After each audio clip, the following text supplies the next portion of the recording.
Good evening, everybody. So we've already read the Gruffalo. So tonight I thought we'd read the Gruffalo's Child. The Gruffalo said that no Gruffalo should ever set foot in the deep dark wood. Why not? Why not? Because if you do, the big bad mouse will be after you. I met him once, said the Gruffalo. I met him a long, long time ago. What does he look like? Tell us, Dad. Is he terribly big and terribly bad? I can't quite remember, the Gruffalo said. Then he thought for a minute and scratched his head. The big bad mouse is terribly strong and his scaly tail is terribly long. His eyes are like pools of terrible fire and his terrible whiskers are tougher than wire.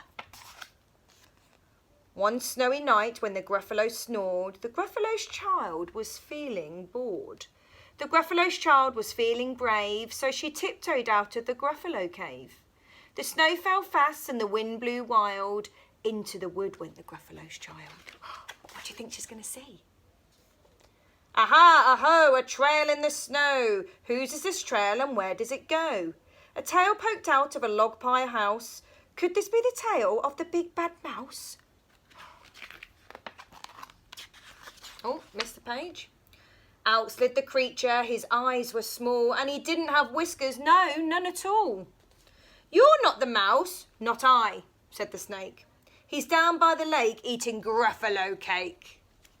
The snow fell fast and the wind blew wild. I'm not scared, said the Gruffalo's child. Aha, aho, marks in the snow. Whose are these claw marks and where do they go? Two eyes gleamed out of the treetop house. Could these be the eyes of the big bad mouse?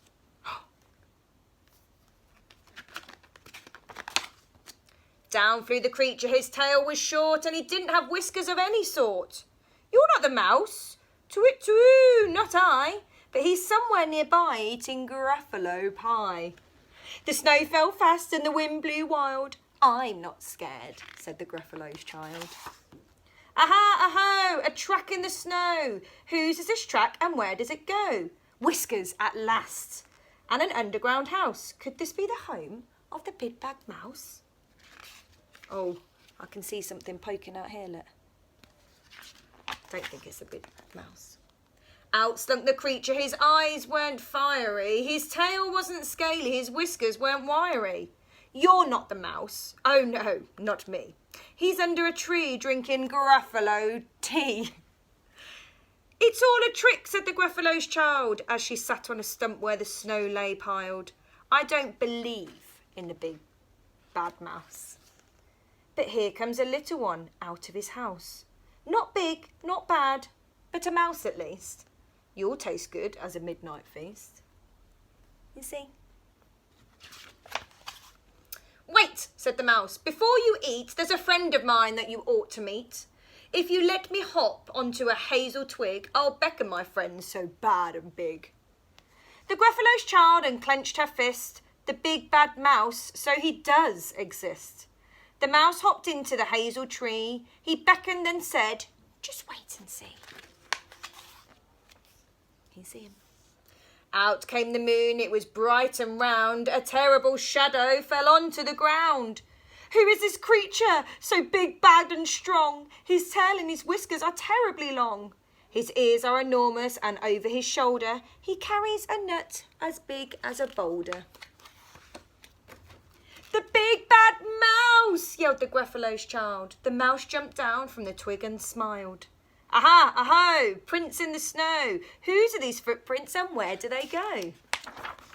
The footprints led to the Gruffalo cave, where the Gruffalo's child was a little less brave.